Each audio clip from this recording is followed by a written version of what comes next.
Britain is just weeks away from wrapping up trade talks with New Zealand and Australia and could make an announcement on joining a mega trade bloc as soon as today. International Trade Secretary Liz Truss is set to finalise the agreement by March, according to those with knowledge of the talks. Negotiators are also said to be close to signing off on a deal between the UK and New Zealand. The Australia deal would increase UK trade by as much as £16 billion a year. Meanwhile, trade between Britain and New Zealand is estimated to be worth nearly £3 billion. Finalising the deals, as well as securing Britain's accession to the Comprehensive and Progressive Agreement for Trans-Pacific Partnership (CPTPP), have all been key aims for government in 2021. CPTPP is a free trade agreement between 11 countries centered around the Pacific Rim: Canada, Mexico, Peru, Chile, New Zealand, Australia, Brunei, Singapore, Malaysia,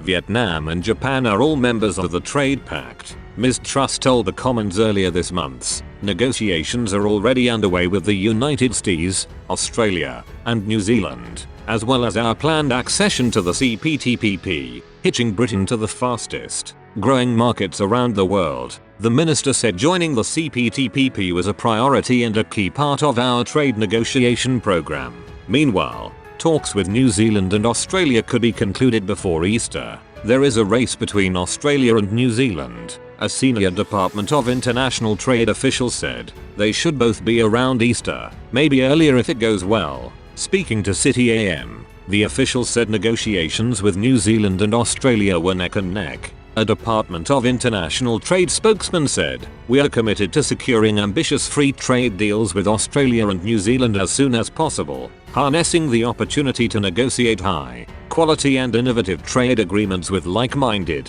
liberal trading nations." Ms. Truss's department has already secured 64 trade deals with countries around the world in the last 18 months. Most of these were rollover deals, securing trade with countries on the same terms as when the UK was in the EU, as well as hoping to secure deals with New Zealand and Australia. Signing a trade agreement with the US remains a top priority for the government. Ms. Truss is hoping to get a deal with America signed by the middle of the year.